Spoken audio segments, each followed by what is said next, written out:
The survival of the human race has depended on our ability to raise our young and teach them to be independent in the world. But in the 21st century, is it this simple? Can we give birth, feed and clothe them, and then hope for the best? Or do we need to know more? Today on the show, we will speak to parents, experts and a legal advisor to learn all we need to know about raising children in Australia.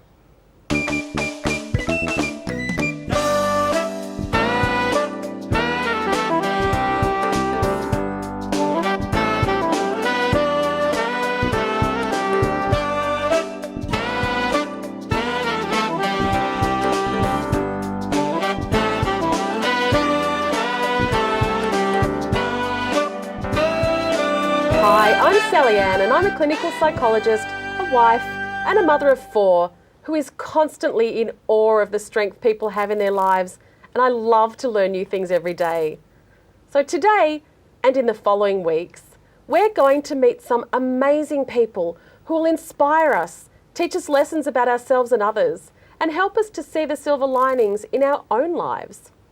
And as a mum myself, I'm really looking forward to this show. But before we meet our first guests, I'd like to show you what it's like to live in a house with 6 children. Can I sing, Taz? Mama's here. It's right to sing.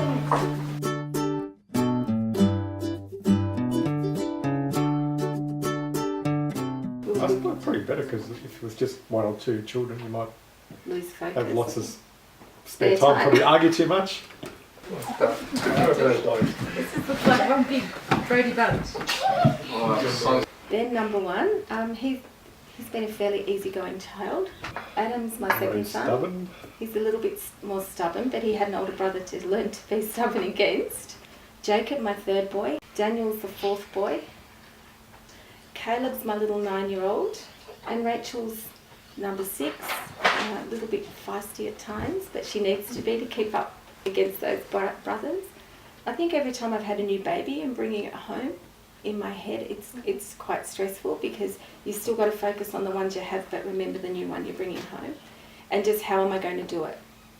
I think when we have dinner and everybody's home at night, I quite like that because this is our family. This is what, from our relationship, this is what we've produced. It does get stressful.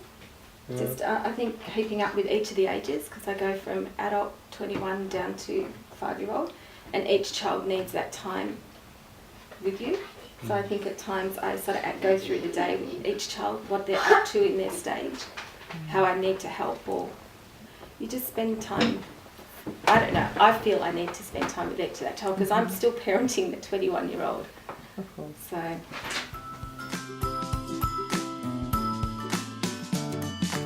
Best thing you'll ever do. Interesting, fun, give it a go.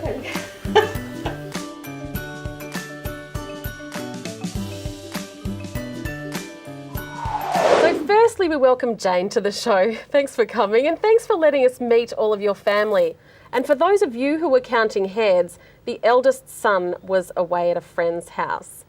So Jane, what are some of the biggest challenges? Your children range from 5 to 21. Tell us some of the biggest challenges about parenting those ages. I think the biggest challenge for me personally as a parent is being involved and knowing what each of them are doing and being a parent to each of them, whether that's the oldest, the middle or the youngest. Because I imagine that would be quite difficult with, there's the way that you talk to a 5-year-old and then the way that you have to speak to a 21-year-old. Is it a challenge for you to work that through? It becomes part of your everyday life. You don't just get confronted with an older child, and they grow with you. So the friendship and the parenting changes at a certain stage. So you're more of a friend, confidant, rather than a parent saying yes and no. All right. And now we're going to add Karen to the conversation here. So Karen, you're a parent with a toddler and a preschooler. So what are some of the challenging things for you as a parent? I think quite similarly to what the two of you would have experienced, it's just really finding the balance between the juggling act of being a parent to children of numerous ages, also being fulfilling your household needs, your own needs, your family needs and external needs as well.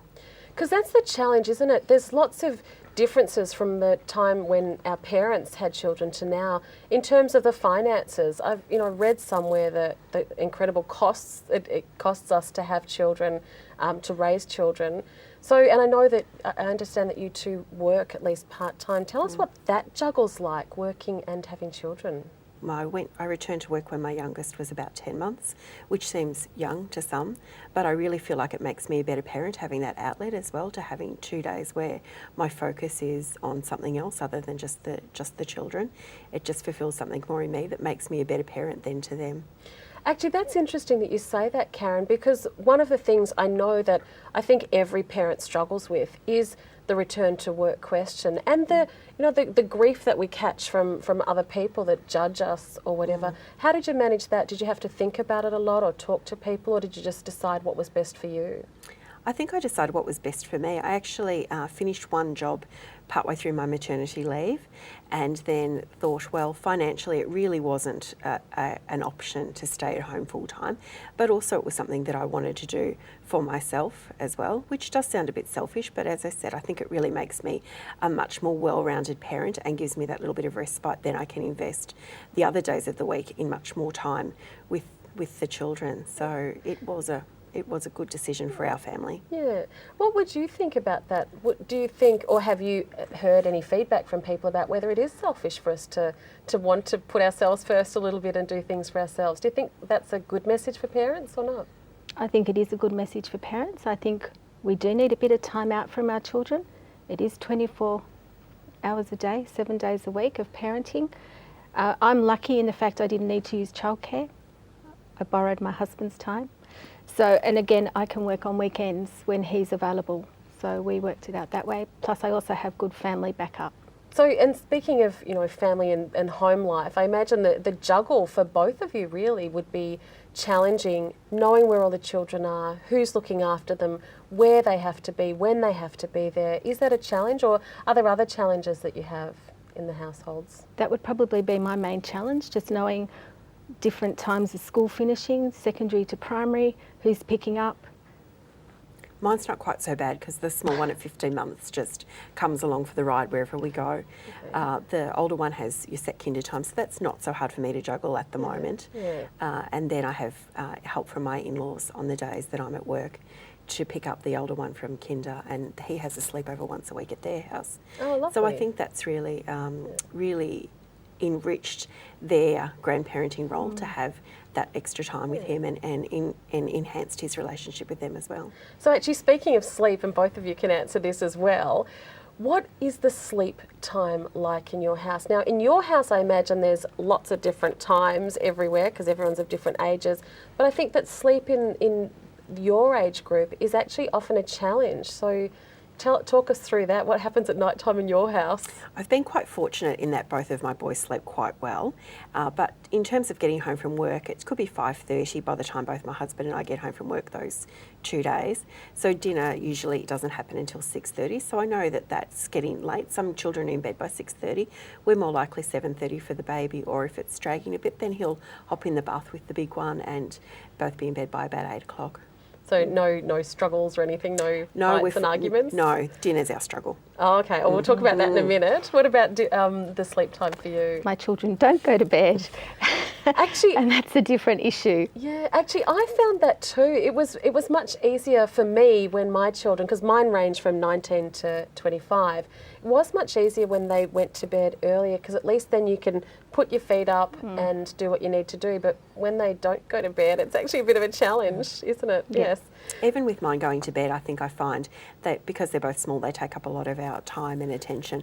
So once they do go to bed, you don't get that, oh, it's me time. It's, okay, we need to put the dishes away and need to organise kinder lunches for the next day and pack bags. And particularly the day that I'm working, make sure the childcare bag's packed and the kinder bag's packed and the kinder library books are in the bag and change of clothes, and they're never ending. Well, that's true, and that's the thing about parenting, isn't it? That there's never a cut-off time. There's never a time where you can totally relax and do your own thing.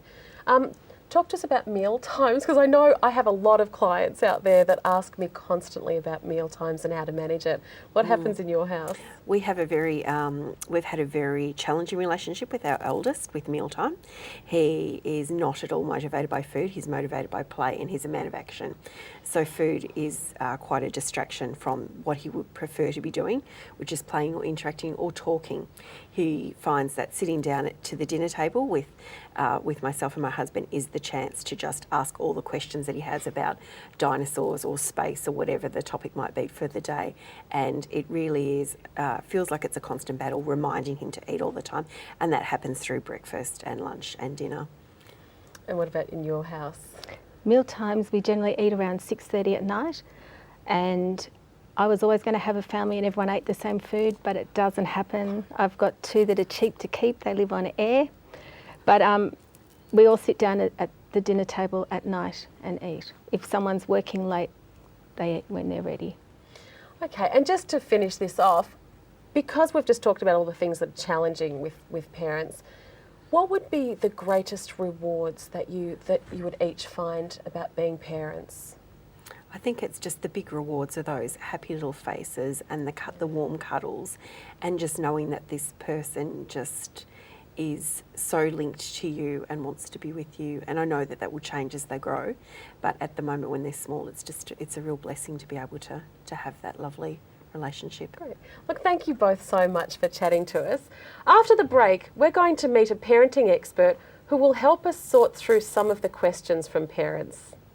Yeah, and I also think that we need to be really kind to ourselves as parents.